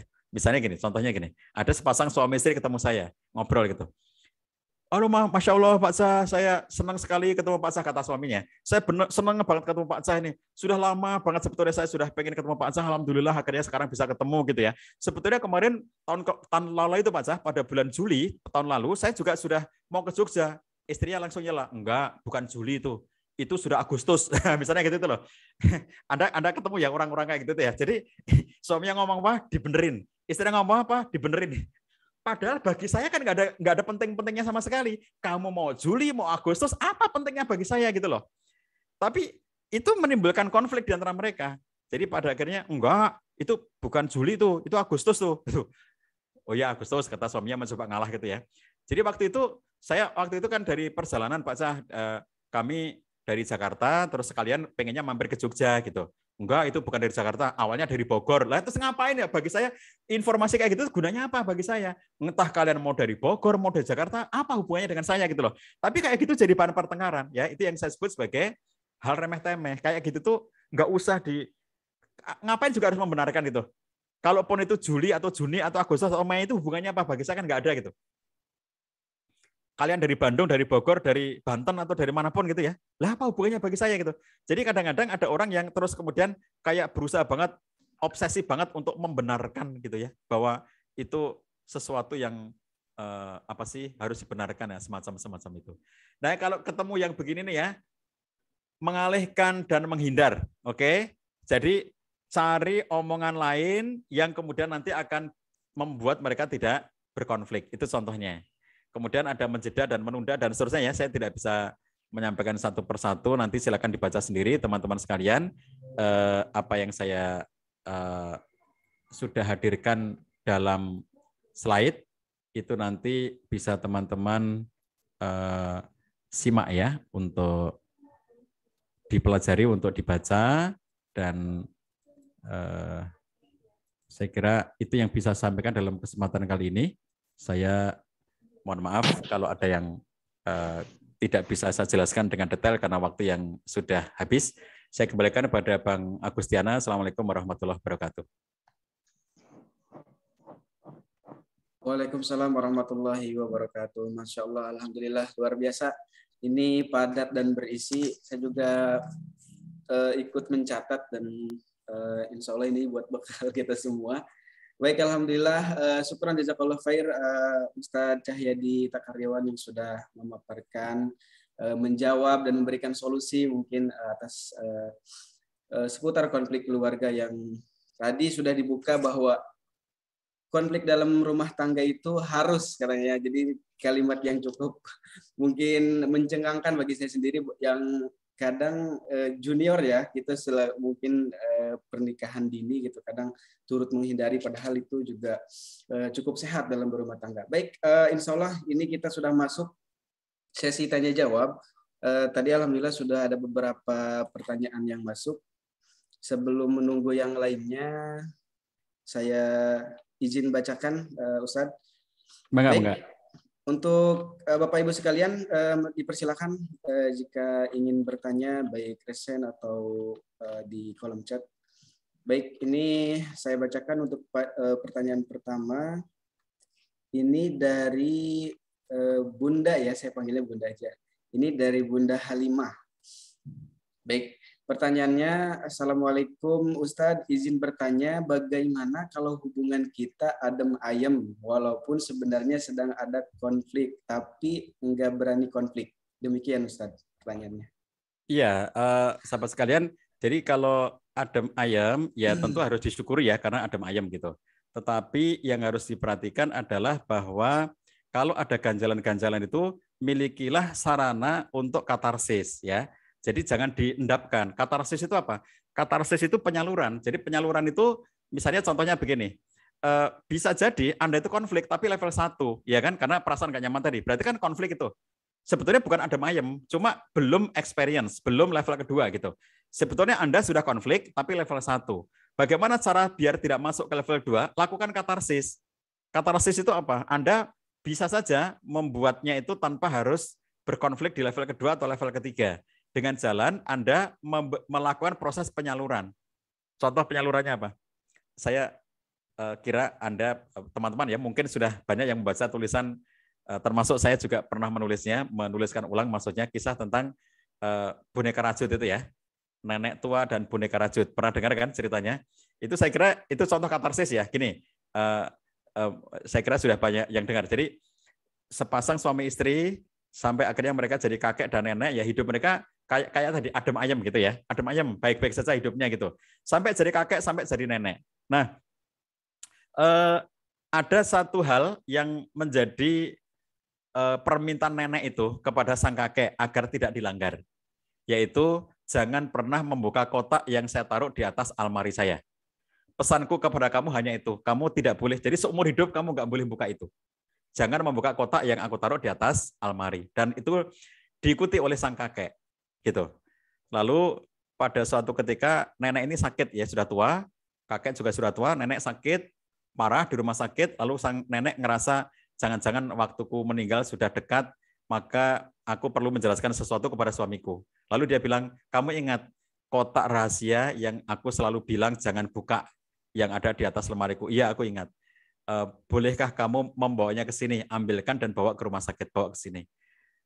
Aku akan menunjukkan kepadamu mengapa selama ini aku melarang kamu untuk melihatnya. Lalu diambillah oleh sang kakek. Pulang, diambil kotak itu, dibawa ke rumah sakit, dikasihkan ke nenek. Nah ini kotaknya. Oke, sekarang tolong kamu buka. Dikasih kuncinya dan dibukalah oleh sang kakek. Sang kakek ini merasa sesuatu gitu ya. Berpuluh-puluh tahun dia tidak pernah tahu isinya dan dipesani untuk tidak membuka sama sekali. Nggak boleh, kata nenek. Apapun alasannya, tidak boleh kamu membukanya. Dan dia demi menyenangkan istrinya, dia tidak pernah membuka itu. Sehingga dia pada hari di mana dibolehkan untuk melihat itu ya, itu kayak apa? Surprise banget bagi sang kakek itu. Setelah dia lihat, ternyata ada 3 boneka rajut dan ada segepok uang gitu. Lalu dia tanya, ini apa? Kok dia bayangin apa gitu sih? Ternyata boneka rajut. kira ini tuh apa gitu loh, yang apakah dokumen penting banget atau surat apa yang sangat penting, ternyata cuma boneka rajut sama segepok duit gitu. Kenapa sih kalau duit harus dikumpulkan di situ, bukankah bisa ditaruh di bank misalnya gitu. Ini ada apa dengan boneka rajut ini, Nek? Kata sang kakek. Lalu kata neneknya, sejak aku menikah dulu, aku diomongi oleh ibuku. Nanti kalau kamu sudah mulai berkonflik dengan suami kamu, lalu kamu merasa marah dengan suami kamu, jangan kamu ungkapkan di hadapan suami kamu, karena itu nanti membuat runyam rumah tangga kamu. Maka salurkan rasa marah kamu itu dengan membuat boneka rajut. Jadi kata dia, setiap kali aku marah kepada kamu, dan setiap kali aku tidak nyaman dengan kamu, aku nggak mau melontarkan kata-kata buruk kepada kamu. Itu pesan ibuku. Jadi lebih baik aku salurkan dengan membuat boneka rajut. Sang kakek berbahagia sekali, Masya Allah, berapa puluh tahun kita hidup berumah tangga. Ternyata hanya 3 kali kamu marah kepadaku. Itu buktinya ada 3 boneka rajut itu ya. Lalu bagaimana dengan uang ini, Nek? Uang ini adalah hasil penjualan boneka rajut itu katanya ya. Jadi segepok duit 200 juta rupiah itu yang ada di kota itu ya, itu adalah hasil penjualan boneka rajut. Setiap marah dijual. Ada 3 yang belum sempat dijual kan karena sudah tua itu. Jadi itu namanya katarsis, bahwa ketimbang aku marah sama kamu, mending aku melakukan sesuatu yang produktif gitu ya. Nah kalau saya katarsisnya itu apa? Nulis kalau saya ya. Karena saya penulis, maka katarsisnya itu menulis. Kalau nenek tadi itu adalah dengan membuat boneka rajut. Kalau Anda goes, katarsisnya goes. Kalau Anda seorang pelukis, katarsisnya melukis gitu. Kalau Anda ahli masak, katarsisnya memasak. Jadi produktif gitu loh. Jangan melakukan katarsis yang kalau orang-orang yang tidak produktif itu malah merusak diri sendiri. Karena sedih, stres, nggak berani, kalau nanti diomongin nanti malah jadi konflik. Akhirnya kemudian dia melakukan pelarian-pelarian yang malah menjadi problem baru dalam hidup berumah tangga mereka. Nah, jadi itu pilihan ya. Kalau Anda merasakan tidak nyaman, sementara dengan pasangan hubungannya adem ayem saja, itu namanya Anda berada di konflik level 1 karena buktinya ada ketidaknyamanan. Kalau itu nanti Anda biarkan, mesti ada titik di mana Anda kuat lagi untuk menahannya dan itu akan meledak. Nah, kalau meledak maka menjadi the experience level kedua. Tinggal nunggu waktu karena sudah ada bibit-bibitnya. Nah, supaya tidak meledak bagaimana caranya? Salurkan dengan katarsis. Salurkan gitu. Anda boleh memilih menyalurkan itu bersama pasangan dengan jalan misalnya, Bang, aku pengen ngomong mungkin nggak enak bagi kamu, tapi lebih baik aku omongkan daripada tidak gitu. Lalu diomongin. Lalu mungkin suaminya memang marah, lalu mungkin muncul konflik di antara mereka. Tapi itu yang tadi saya bilang bisulnya pecah gitu, meledak gitu. Dan itu sehat. Tapi kalau Anda memilih aku nggak mau lah, ketimbang aku nanti malah jadi berantem, belum tentu aku bisa menyelesaikan, mending aku salurkan sendiri, katarsis. Tapi jangan disimpan ya. Jadi itu yang namanya ekspresif. Jadi gini, penyaluran ekspresif itu ada banyak cara. 1, ekspresif writing. Nah, kalau ekspresif writing berarti menulis ekspresif. Kemudian ada ekspresif dengan seni. Misalnya orang melukis, orang menyanyi, orang melakukan tindakan-tindakan seni yang lainnya dalam rangka mengekspresikan apa yang menjadi kegelisahannya. Lalu ada ekspresif dalam bentuk perbuatan, tindakan. Misalnya orang jalan-jalan ya. Misalnya dia sengaja saya ketemu dengan seorang suami ya, yang dia seminggu jalan-jalan naik mobil dan tidaklah dia pulang kecuali setelah duitnya sudah habis. Jadi dia bawa duit, lalu duit itu digunakan untuk beli bensin, makan, nyewa penginapan, tidur gitu ya. Terus saja berjalan-jalan dari satu tempat ke tempat yang lainnya. Tidak punya tujuan. Dia cerita ke saya. Jadi setelah pulang baru cerita ke saya. Saya nggak tahu tujuan saya ngapain. Cuma saya ingin agar saya nggak marah kepada istri saya. Saya nggak mau nanti saya ngamuk-ngamuk. Saya nggak mau nanti saya omong jelek. Saya nggak mau nanti saya dilihat oleh anak saya bahwa saya sedang memarahi istri saya. Saya nggak mau. Saya nggak mau anak saya tahu bahwa saya sedang memarahi istri saya. Saya ingin anak saya menghormati ibunya. Sehingga saya nggak mau kalau nanti aku menunjukkan kesalahannya itu dan aku nggak bisa kontrol emosi. Lebih baik aku jalan-jalan. Seminggu, 7 hari, jalan-jalan naik mobil sendirian gitu ya. Nanti ke suatu kota. Nggak ngapa-ngapain di situ. Ke situ aja. Terus nginep di situ. Besok pergi lagi ke kota yang lainnya. Nggak ngapa-ngapain. Bukan karena dia ada kegiatan atau ada teman. Nggak ada. Dia hanya jalan-jalan. Pokoknya naik mobil sampai kemudian begitu uangnya habis pulang dia. Itu namanya katarsis ya. Nah, cuma kalau yang model ini nggak produktif, lah ngapain? Boleh jalan-jalan, tapi ya ada tujuannya dong. Jangan kayak begitu. Itu namanya disorientasi, nggak punya tujuan. Jadi harus ada tujuannya. Katarsis dengan tujuan. Nulis katarsis. Nah, menulis ekspresif itu, menulis untuk katarsis, nanti ada hasilnya. Hasilnya apa? Berupa tulisan gitu. Ekspresif art dengan melukis. Nah, hasilnya nanti berupa apa? Lukisan gitu ya, dan seterusnya. Baik, jadi kalau zaman dulu sebelum berkembang teknologi secanggih sekarang ya, zaman saya kecil gitu, ada orang suka bergurau ya, kalau dalam kehidupan berumah tangga itu, kalau marah itu, kalau orang-orang Jawa ya, nimbo, apa itu? Menimba air ya. Jadi memenuhi bak mandi dulu kan belum ada alat untuk pompa air mesin itu ya, mesin pompa air untuk menyedot air dari tanah untuk dimasukkan ke dalam kamar mandi kita gitu. Zaman itu kan masih pakai timba yang pakai tangan itu. Jadi kalau kamu marah, nimba, penuhi kamar mandi kamu, bak mandi kamu. Kalau sudah sampai penuh ternyata kamu masih marah, kamu penuhi bak kamar mandi tetangga kamu gitu kan. Jadi itu namanya katarsis kayak begitu tuh. Tindakan-tindakan katarsis yang produktif gitu. Karena tidak merusak. Kalau saya punya teman kuliah yang katarsis dia itu setiap kali dia ada problem, kami tahu semuanya. Kami satu kos ya. Jadi kami tahu mengenalinya. Begitu problem itu datang kepada dirinya, dia akan jalan kaki. Ngerti-ngerti hilang gitu lah. Jalan kaki. Dia nggak punya motor, jalan kaki. Dia jalan kaki keliling Jogja. Jadi nanti kalau sudah capek, udah nggak kuat jalan, dia balik dalam situasi tertatih-tatih jalan sudah nggak kuat itu, nanti sampai di kos tidur gitu. Nah itu kita tahu dia lagi ada masalah. Cuma dia nggak mau ngamuk, dia nggak mau menyalurkan dengan kata-kata. Dia jalan aja biar apa? Biar capek, biar tenaga marahnya habis gitu. Biar tenaga ekspresi marahnya biar habis. Dia jalan aja, jalan keliling Jogja dan jauh itu ya, berpuluh kilometer dia berjalan itu. Yang sampai dia sendiri teler sudah nggak kuat jalan lagi, baru pulang gitu. Itu namanya katarsis. Tapi tentu saja kita sebagai Muslim itu kalau katarsis pilihlah ya sarana-sarana katarsis yang produktif, tidak merusak dan tidak membahayakan. Jadi kalau produktif itu nanti kayak nenek tadi ya, dijual boneka rajutnya itu adalah hasil dari kemarahan. Makin sering dia marah sama suaminya, makin produktif membuat boneka rajut gitu. Nah itu dia hidupnya adem ayem aja. Kenapa? Karena dia sudah menyalurkan, sudah melakukan proses katarsis sehingga dia nggak perlu meledak, ya nggak perlu ada ledakannya, tidak ada ledakannya, tapi jadi suaminya merasa baik-baik saja. Masya Allah, luar biasa istriku selama puluhan tahun nikah ternyata hanya 3 kali marah kepadaku. Ini buktinya ada 3 boneka rajut gitu ya. Nah dia nggak tahu berapa ratus rajut yang sudah terjual oleh istrinya itu gitu. Begitu, maka kalau masih ada yang lainnya. Baik, Masya Allah, alhamdulillah. Ayah Bunda, tadi ya. Kalau si Nene mungkin 3 boneka, mungkin Bunda sekalian bisa lebih ya, bisa lebih. Ada banyak, bisa dijual juga, itu lumayan. Baik, ini Masya Allah ada banyak pertanyaan. Sebelumnya saya berikan kesempatan mungkin untuk Ayah Bunda yang mau bertanya langsung, dipersilahkan.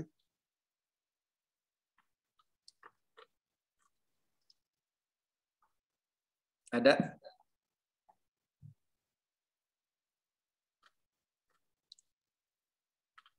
Oke, baik. Kita lanjut ke pertanyaan berikutnya, Ustadz. Oke. Ini dari Bunda Indrawati atau Mbak nih, sepertinya saya kenal-kenal dikit nih. Ini pertanyaannya, Assalamualaikum Ustadz, izin bertanya. Saya punya teman yang kebetulan menikah lagi dengan alasan punya prinsip yang dilanggar oleh istri. Istrinya pernah bertengkar dengan mertua yang membuat sang istri tidak mau lagi menginjakkan kaki di rumah mertuanya, dan sang suami ini tidak bisa menerima keputusan istrinya tersebut.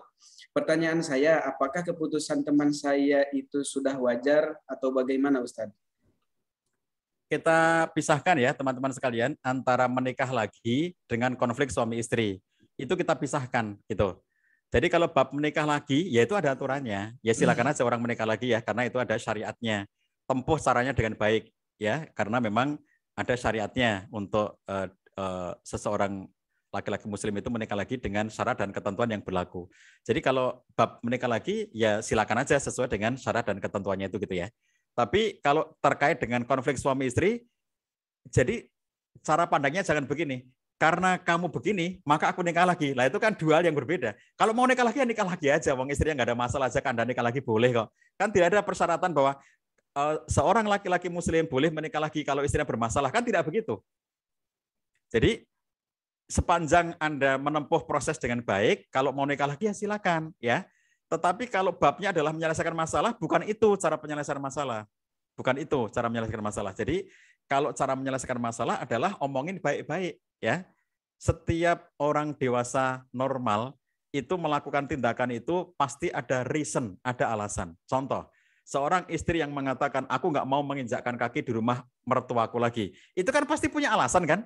Nggak mungkin lah kalau nggak ada alasannya kemudian dia melakukan itu. Berarti kan ada reasonnya, apa alasannya gitu. Dengerin dong ya. Jangan hanya mengatakan kamu salah, kamu nggak mau ke rumah orang tuaku. Iya, memang dia salah kalau sampai level memutus silaturahim kayak begitu. Tapi dengerin dong, gitu. Dengerin dong dan carikan solusi. Jadi itu yang di buku Menantu dan Mertua, Wonderful Menantu dan Mertua ya, teman-teman sekalian. Itu buku terbaru saya yang terbit pada awal Januari ini sudah muncul ya, yang warna merah. Wonderful Menantu dan Mertua itu bercerita salah satunya tentang bahwa konflik antara menantu dan mertua yang paling sering terjadi antara ibu mertua dengan menantu perempuan. Jadi ibu mertua dengan menantu perempuan itu adalah konflik yang paling sering terjadi. Ada konflik antara menantu laki-laki dengan ayah mertua, tapi sedikit. Ada konflik antara ayah mertua dengan menantu perempuan, tapi sedikit. Yang paling banyak adalah ibu mertua konflik dengan menantu perempuan. Oleh karena petanya sudah kita ketahui, maka tugas dari suami adalah Anda wajib untuk mengakurkan antara ibu Anda dengan istri Anda. Di antara tugas suami adalah akurkan ibumu dengan istrimu. Itu tugas suami. Supaya apa? Supaya nggak jadi konflik. Kalau ibu kamu konflik dengan istri kamu, maka kamu pasti bingung ikut siapa gitu. Kalau ada laki-laki punya prinsip mengambil dari hadis Nabi, perempuan adalah milik suaminya. Suami adalah milik ibunya.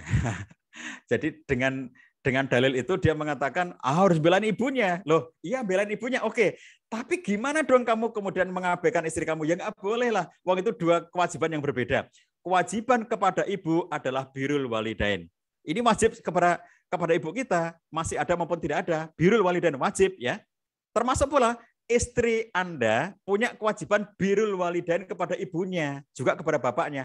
Birrul walidain itu namanya juga walidain, itu kan dua orang tua kan, suami, ayah dan ibu. Setiap dari kita, baik suami maupun istri, punya kewajiban birrul walidain. Seorang suami wajib berbakti kepada bapak ibunya. Seorang istri wajib berbakti kepada bapak ibunya. Jadi kewajiban berbakti kepada bapak ibu bagi seorang perempuan tidaklah putus disebabkan oleh karena dia menikah. Gitu loh ya. Jadi jangan mengatakan, "Loh kamu kan punyaku," kata suaminya. Kalau aku punya ibuku. Loh, dengan alasan itu kemudian dia belain ibunya dan kemudian meninggalkan istrinya. Lah ya ora bener no kayak ngono, enggak betul ya. Jadi apa kewajiban suami kepada istrinya? Perhatikan penjelasan Imam Al-Qurtubi ketika menafsirkan ayat Ar-rijalu qawwamuna 'ala nisa bima faddalallahu ba'dhum 'ala ba'd wa bima anfaqu min amwalihim. Imam Al-Qurtubi dalam tafsir yang menjelaskan qawwam ya, pemimpin itu laki-laki disebut sebagai qawwam, kata Imam Al-Qurtubi, disebabkan oleh karena dia menafkahi istrinya, membela dan melindungi istrinya. Coba saya garis bawahi ya. Laki-laki menjadi qawwam disebabkan oleh karena dia menafkahi, membela dan melindungi istrinya. Jadi suami itu wajib menafkahi istri, wajib membela istri, wajib melindungi istri. Itu kewajiban suami kepada istrinya. Jadi ketika ada konflik antara istrinya dengan ibunya, dia wajib birrul walidain kepada ibunya, tapi wajib membela dan melindungi istrinya. Dua-duanya dikerjakan dong. Masa belain ibunya tanpa membela dan melindungi istrinya, atau membela dan melindungi istri tanpa birrul walidain kepada ibunya? Jangan dipertentangkan ya, tetapi kerjakan dua-duanya. Itu bukan pilihan, tapi dua-duanya harus diambil. Bukan pilihan. Pilihan itu gini, kamu pilih mana? Ibumu apa istrimu? Bukan begitu itu, ya. Jadi bahkan ketika seorang laki-laki bertanya kepada Imam Ahmad, "Wahai Imam, bolehkah kami menyuruh anak kami untuk, bolehkah aku nyuruh anakku untuk menceraikan istrinya karena aku nggak suka sama anak perempuanku itu, menantu perempuanku. Jadi orang tua, ini ibu dan ayahnya, jadi suami istri ini, terutama ibunya itu nggak seneng tuh sama menantu perempuannya itu ya. Lalu yang nanya ini yang laki-laki. Jadi istrinya nggak seneng sama menantu perempuannya. Bolehkah kami sebagai orang tua meminta anak laki-laki kami untuk menceraikan istrinya? Apa kata Imam Ahmad? Nggak boleh. Kamu nggak boleh meminta anakmu untuk bercerai untuk menceraikan istrinya. Nggak boleh kamu lakukan. Orang ini protes. Ya Imam, bukankah Umar bin Khattab menyuruh anak laki-lakinya, Abdullah, untuk menceraikan istrinya? Dan Abdullah pun akhirnya menceraikan istrinya. Kata Imam Ahmad, kamu boleh menyuruh anakmu untuk menceraikan istrinya apabila kamu itu sekualitas Umar bin Khattab. Jadi kalau kamu sekualitas Umar bin Khattab, bolehlah kamu nyuruh anakmu bercerai. Andai orang ini ngeyel gitu ya, protes lagi kepada Imam Ahmad, bukankah dulu Ibrahim juga nyuruh Ismail untuk menceraikan istrinya? Ya, kamu boleh menyuruh anak kamu menceraikan istrinya kalau kamu sekualitas Nabi Ibrahim, tambah sulit lagi itu ya. Nah, jadi dalam perspektif ini, Syekhul Islam Ibnu Taimiyah mengatakan bahwa kalau ada seorang ibu meminta kepada anaknya agar menceraikan istrinya, maka tidak boleh dilakukan oleh anaknya itu. Karena kata beliau, menceraikan istri tidak termasuk dalam kategori kebaktian kepada ibu. Gitu. Jadi menceraikan istri itu nggak masuk dalam definisi kebaktian kepada ibu. Jadi artinya apa? Suami itu wajib menjaga dan melindungi istrinya, tetapi dia wajib birrul walidain kepada orang tuanya. Nah, dua-duanya dikerjakan. Jadi ketika ada konflik antara ibunya dengan istrinya, jangan milih salah satu. Misalnya, aku harus belain ibuku karena dia ibuku. Lalu dia mentelantarkan istrinya, nggak boleh. Karena dia wajib membela dan melindungi istrinya. Sebagaimana aku harus membela dan melindungi istriku, aku akan tinggalkan ibuku, nggak boleh. Karena kamu punya wajib birrul walidain kepada ibu kamu. Jadi apa yang harus kita lakukan? Akurkan, akrabkan, ya, harmoniskan antara ibu Anda dengan istri Anda, gitu ya. Jadi kalau kita perhatikan dalam kaitan dengan berkonfliknya mertua dengan menantu itu ya, ternyata memang yang paling banyak adalah ibu mertua ya, konfliknya itu dengan menantu perempuan gitu. Jadi saya kira teman-teman sekalian, di antara hal yang perlu untuk kita upayakan dalam kehidupan sehari-hari adalah bagaimana caranya agar kita bisa terus-menerus hidup harmoni itu dalam seluruh konteksnya, bukan hanya suami istri ya, tetapi juga dengan orang tua, dengan mertua, dengan besan gitu ya. Karena Indonesia itu menganut sistem yang kita sering sebut sebagai extended family, bukan nuclear family. Kalau nuclear family itu orang-orang barat ya, yang hanya suami, istri, dan anak gitu. Kalau extended family itu ya kakek, ya nenek, ya besan, ya mertua gitu ya. Itu kita urus semuanya gitu kalau dalam perspektif Islam. Begitu Bang Agustiana? Baik, Masya Allah. Jelas ya Mbak Indrawati. Alhamdulillah, syukran jazakallahu khair Ustadz.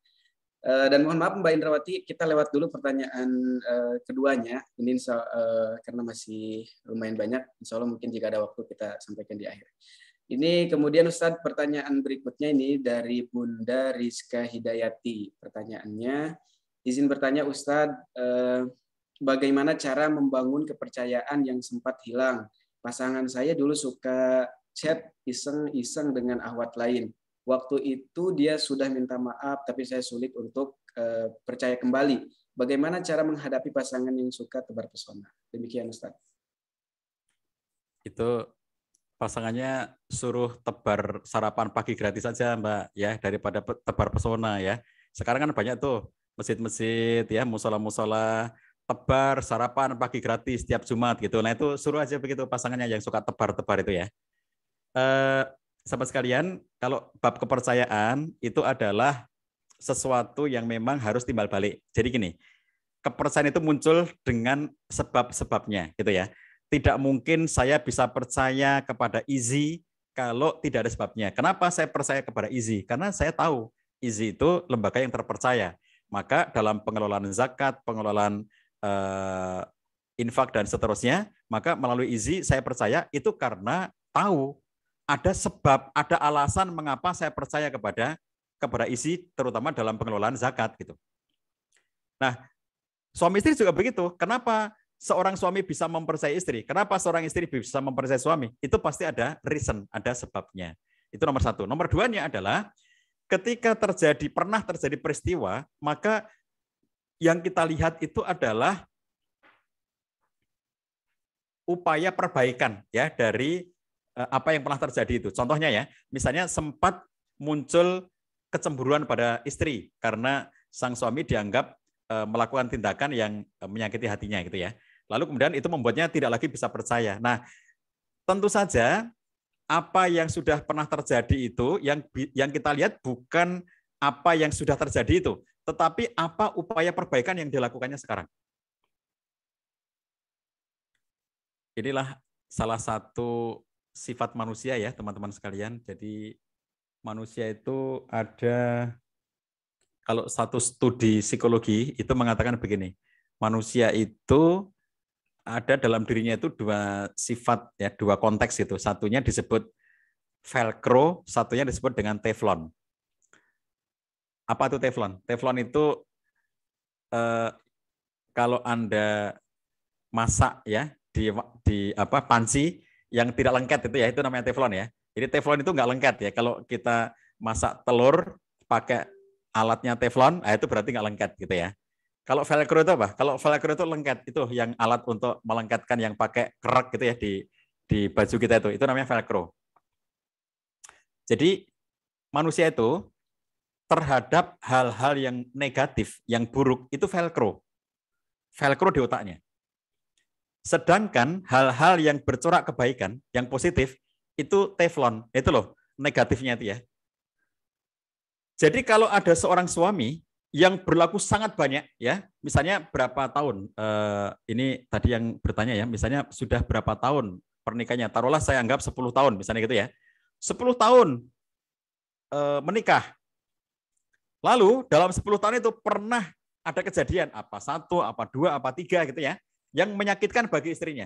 Bahwa sang suami melakukan tindakan yang tidak menyenangkan bagi istrinya. Ada 2 atau 3 misalnya gitu ya.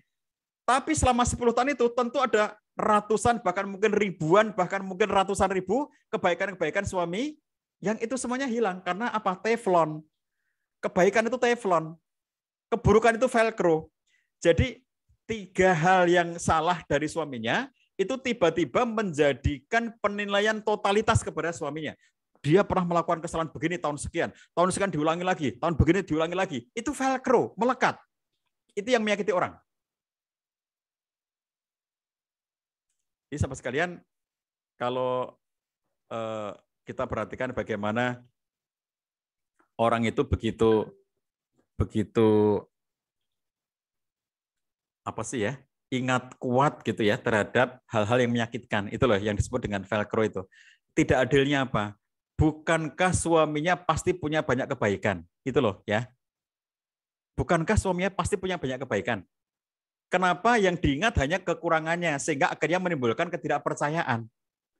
Karena dia dulu pernah begitu Pak Ustadz. Ya kan dulu gitu loh. Itu kan dulu. Lalu diulang lagi, oke 2 kali. Tapi pernah lagi Pak Ustadz, oke 3 kali.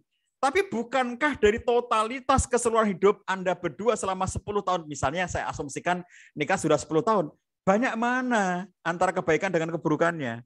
Lalu kenapa harus terfokus dengan kekurangan dengan keburukannya? Jadi kalau sekali melakukan kesalahan itu seakan-akan velcro, menjadi lekat. Dia nggak mungkin berubah selama-lamanya. Dia akan begitu selama-lamanya. Dia akan jahat selama-lamanya. Dia menyakitiku selama-lamanya. Itulah yang tadi saya katakan. Kita sendiri yang mengonstruksi masalah dalam kehidupan kita. Realitas adanya masalah itu sendiri hanya menyumbang 1% dari hal yang menyakitkan diri kita. Tetapi 99% yang menyumbang rasa sakit hati kita sampai menimbulkan rasa tidak percaya itu adalah persepsi kita, cara pandang kita, cara melihat kita, itu yang lebih menyakitkan, bukan realitasnya. Nah, sekarang apa yang kita konstruksi dari cerita-cerita itu? Ya, jadi kalau kejadian-kejadian itu terus-menerus membuat kita tidak mau move on ya dari peristiwa itu, ya sulit ya, berat ya. Jadi kita sendiri yang tidak mau move on gitu. Sekarang tinggal kita yang mengonstruksi. Makanya kalau di ruang konseling itu ya, kita sering berikan PR untuk dikerjakan itu dengan jalan membuat istilahnya itu teknik 5K. 5K itu apa? 5 kebaikan pasangan. Jadi pasangan yang sulit percaya dengan pasangannya, istri yang sulit percaya dengan suaminya, suami yang tidak lagi percaya sama istrinya gitu ya. Itu karena yang tervelcro, tertempel itu adalah semua kekurangan pasangannya. Nah, orang-orang seperti itu kita ajak dia untuk melakukan reinstall. Jadi menginstal ulang pikirannya itu. Jangan fokus kepada kekurangan pasangan karena semua orang punya kekurangan, tapi fokuslah kepada kebaikannya. Dengan jalan apa? Kita tulis 5 kebaikan pasangan setiap malam. Kenapa malam? Karena kalau malam sebelum tidur, maka berarti kita sudah mengisi otak kita itu dengan kebaikan-kebaikan pasangan. Yang apabila kemudian kita tidur, manusia itu tidur itu otaknya nggak tidur ya teman-teman sekalian. Jadi otak manusia itu bahaya kalau sampai otaknya tidur gitu ya. Jadi yang tidur itu cuma fisik kita, otak kita tuh nggak tidur. Jadi kalau malam sebelum tidur itu kita masuki dengan kata kunci tentang kebaikan pasangan, maka otak kita bekerja dengan sendirinya terus-menerus selama kita tidur itu untuk mencari segala sesuatu yang sesuai dengan kata kunci yang kita masukkan itu. Jadi kalau ada seorang istri mau tidur itu memasukkan kata kunci selingkuh, kayaknya suamiku itu selingkuh. Kayaknya suamiku itu dia punya selingkuhan gitu ya. Maka ketika dia tidur, informasi yang dimasukkan ke otaknya itu bekerja terus-menerus sampai akhirnya kemudian ketika bangun tidur dia merasa mendapatkan banyak pembenaran.